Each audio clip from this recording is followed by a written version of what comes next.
사랑하는 성도 여러분, 5월 4일 목요일 새벽 만나에 오신 여러분 주님의 이름으로 환영하고 축복합니다.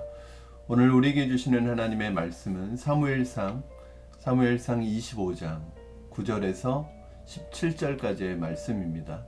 사무엘상 25장 9절에서 17절까지 말씀 봉독하겠습니다. 다윗의 소년들이 가서 다윗의 이름으로 이 모든 말을 나발에게 말하기를 마침에 나발이 다윗의 사원들에게 대답하여 이르되 다윗은 누구며 이새의 아들은 누구냐? 요즘에 각기 주인에게서 억지로 떠나는 종이 많도다. 내가 어찌 내 떡과 물과 내 양털 깎는 자를 위하여 잡은 고기를 가져다가 어디서 왔는지 알지도 못하는 자들에게 주겠느냐 한지라. 이에 다윗의 소년들이 돌아가서 자기 길로 행하여 돌아와 이 모든 말을 그에게 전하매 다윗이 자기 사람들에게 이르되 너희는 각기 칼을 차라 하니 각기 칼을 차매 다윗도 자기 칼을 차고 400명가량을 데리고 올라가고 200명은 소유물 곁에 있게 하니라.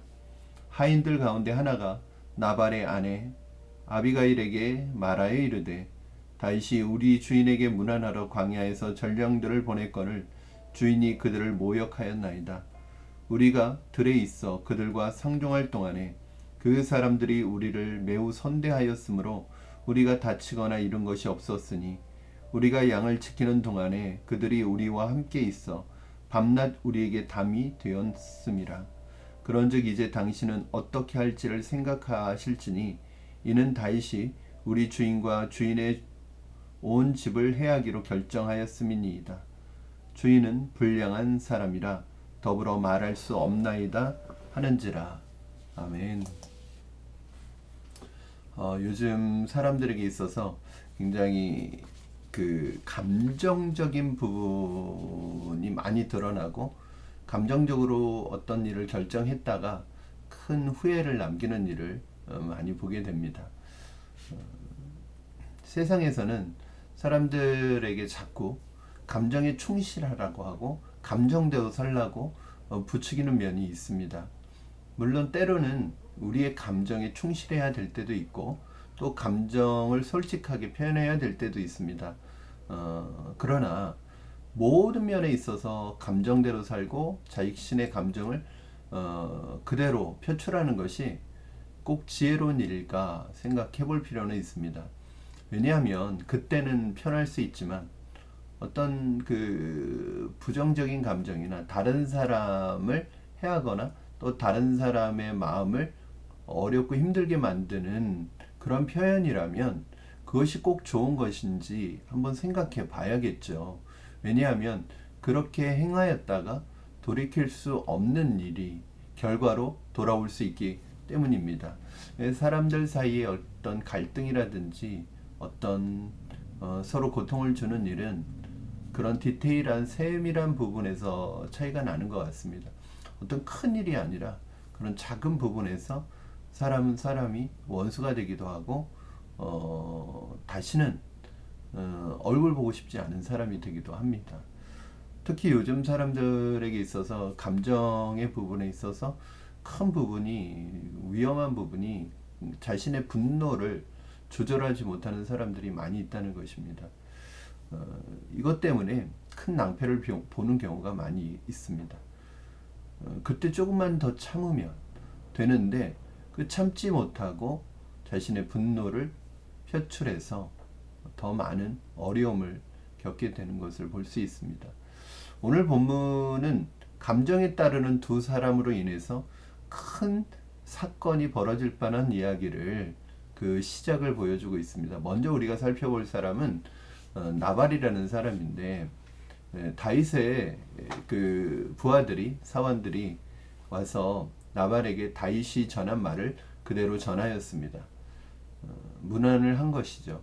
그런데 이 나발이 그 다윗이 보낸 다윗의 전령들의 말을 듣고 어떻게 반응했을까요? 이렇게 반응합니다. 10절 11절입니다. 나발이 다윗의 사원들에게 대답하여 이르되 다윗은 누구며 이새의 아들은 누구냐? 요즘에 각기 주인에게서 억지로 떠나는 종이 많도다. 내가 어찌 내 떡과 물과 내 양털 깎는 자를 위하여 잡은 고기를 가져다가 어디서 왔는지도 알지 못하는 자들에게 주겠느냐 한지라. 네, 여기 보면 다윗은 누구며 이세 아들은 누구냐라는 말은 사실은 다윗이 누군지 몰라서 하는 말이 아니죠. 왜냐하면 다윗은 이스라엘의 왕의 사이였고 또 이스라엘의 전쟁 영웅이었고 장군이었습니다. 모를 리가 없죠. 모르지 않다는 것을 우리는 그 뒤에 나오는 말에서 알 수 있죠. 뭐라고 그래요? 요즘에 각기 주인에게서 억지로 떠나는 종이 많도다. 이것은 지금 사울 왕을 피해서 도망다니고 있는 다윗을 빗대어서 하는 말이죠. 다윗을 종으로 표현한 것이죠. 부정적으로 보고 있는 거예요. 지금 나발이라는 사람이. 그리고 11절에서 나발은 귀한 음식과 물, 그리고 양털 깎는 자들에게 줄 음식을 어디서 왔는지도 모르는 사람들에게 줄 수 없다. 이 말은 근본도 모르는 사람들에게 줄 수 없다라고 말합니다. 여러분, 나발의 잘못이 어디 있을까요? 사실은 나발이 다윗의 요청을 거절한 것이 나발의 잘못일까요? 저는 거절할 수 있다고 생각합니다. 왜냐하면 나발이 사울을 지지하는 사람일 수도 있고요. 또 하나는 다윗을 도와주었다가 몰살된 제사장 가문이 있었잖아요. 아히멜렉 제사장이 있었잖아요. 그것을 보면서 내가 이 사람을 도와주었다가 나도 나중에 큰 낭패를 볼 수 있지는 않을까, 그런 두려움이 있을 수 있다고 생각해요. 그래서 노라고 말할 수 있습니다. 다윗의 요청을 거절할 수 있습니다. 그러나 거절은 하되 지혜롭게 거절할 수 있지 않습니까? 그런데 나발은 단순히 거절하는 게 아니라 자신에게 도움을 요청한 다윗과 다윗의 사람들을 모욕하고 조롱하고 몰상식하고 무례하게 반응을 한 것입니다. 이게 바로 나발의 어리석음이었겠죠. 상대방을 인격적으로 깔아뭉갠 거죠. 아마 나발은 이렇게 행하고 나서도 자신에게 어떤 결과가 올지에 대해서조차도 아마 상상을 못하는 그럴 정도의 어리석은 사람이 아닐까. 그래서 나발의 종까지도 나발을 불량한 사람이다 라고 이야기를 합니다. 이번엔 다윗의 반응입니다. 부하들로부터 나발의 말을 전해 들은 다윗은 굉장히 화가 났습니다. 굉장히 분노가 일어났습니다. 그래서 다윗은 어떤 반응을 보이고 있습니까? 오늘 여러분 보시면 13절 말씀 우리 같이 읽겠습니다. 다윗이 자기 사람들에게 이르되 너희는 각기 칼을 차라 하니 각기 칼을 차매 다윗도 자기 칼을 차고 400명가량은 데리고 올라가고 200명은 소유물 곁에 있게 하니라.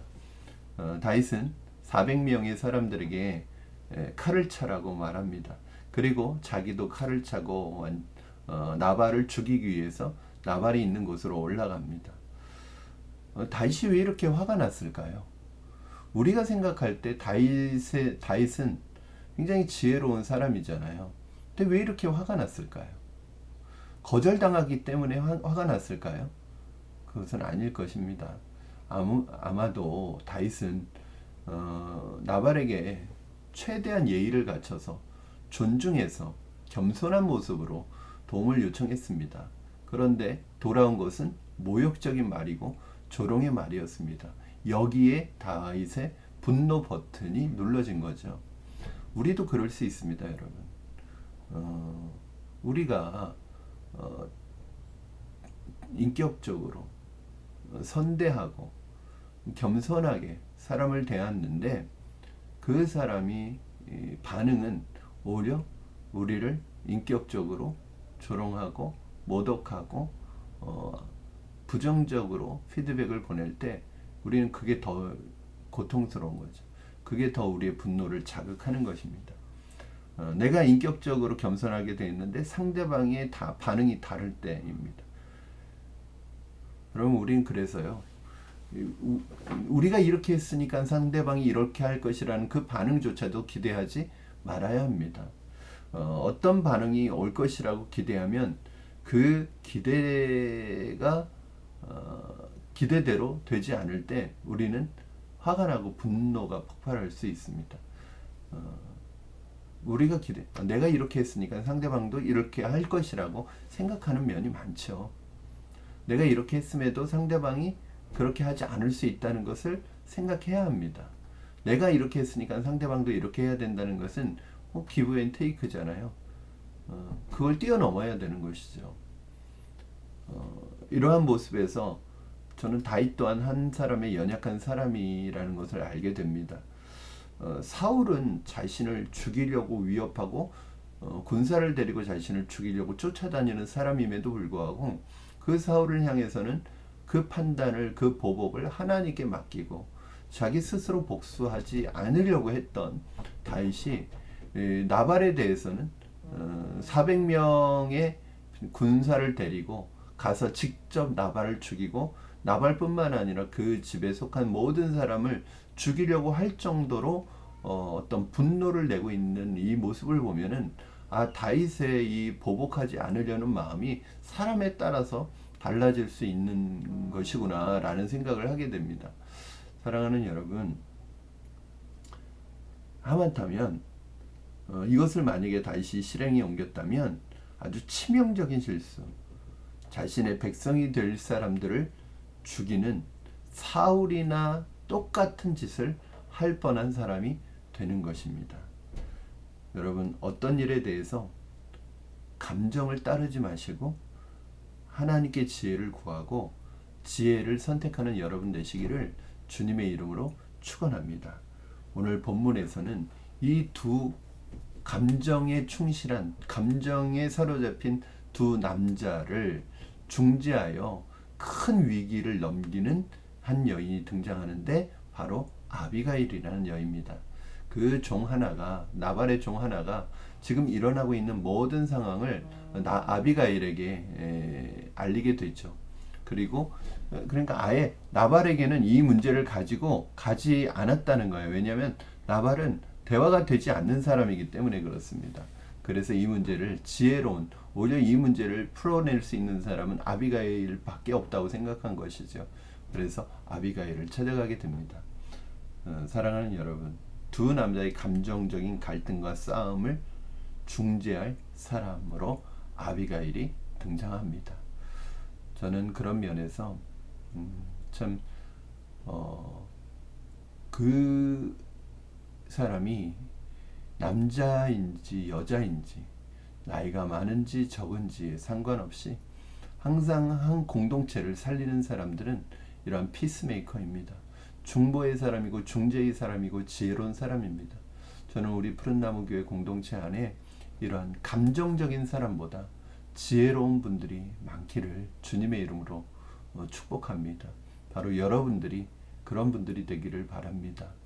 여러분, 감정에 따라 행동하면 지금 당장은 내 마음이 편할지 모르지만 하나님의 의를 이루어갈 수 없다는 것을 기억하시고, 필요할 때는 우리의 감정을 솔직하게 표현해야 되지만 그것이 공동체에게 해가 되고 또 그것이 나와 주위에 있는 사람들에게 아픔을 주는 감정이라면 그것에 대해서 하나님의 지혜를 구하고 지혜를 따를 수 있는 여러분 되었으면 좋겠습니다. 기도하겠습니다. 살아계신 하나님 아버지, 감사합니다. 오늘 말씀을 통하여 우리가 그렇게 귀하게 보는 다윗마저도 자신의 감정에 따라 움직이는 모습을 보게 됩니다. 자칫 잘못했으면 사울과 똑같이 자신의 백성을 죽이는 사람이 될 뻔했지만 아비가일이라는 여인의 등장으로 말미암아 이 불행이 이루어지지 않은 것을 보게 됩니다. 사랑하는 하나님 아버지, 우리가 어떤 상황을 만나든지 어떤 환경을 만나든지 어떤 사건을 만나든지 감정적인 사람이 아니라 지혜로운 사람이 될 수 있게 하시고 지혜를 따를 수 있게 하시고, 그러기 위해서 하나님에게 우리의 마음을 점검받을 수 있도록 말씀과 기도로 나아가는 우리가 되게 하여 주시옵소서. 하나님 앞에 우리의 마음과 감정을 점검받을 수 있게 하여 주시옵소서. 감사하며 예수님의 이름으로 기도하옵나이다. 아멘. 사랑하는 성도 여러분, 오늘 하루도 주님의 은혜가 여러분에게 있기를 주님의 이름으로 축복합니다. 무엇보다도 여러분 지혜로운 사람으로 살아가기를 원합니다. 그러기 위해서는 우리의 마음과 우리의 감정과 우리의 삶이 하나님 앞에서, 하나님 말씀 앞에서 또 기도하며 점검받을 수 있기를 주님의 이름으로 축원합니다. 다윗이 그 분노가 일어나는 그 순간 하나님 앞에 무릎 꿇고 기도하며 하나님의 뜻을 구했다면 어땠을까요? 사랑하는 여러분, 여러분이 어디 있든지 좋은 피스메이커가 되기를 주님의 이름으로 축원합니다. 지혜로운 사람으로 살아가기를 축복합니다. 우리 내일 금요 새벽 만난 시간에 또 말씀 가지고 찾아오겠습니다. 오늘 하루도 승리하시고 사랑하시고 은혜 가운데 지내시기를 축복합니다.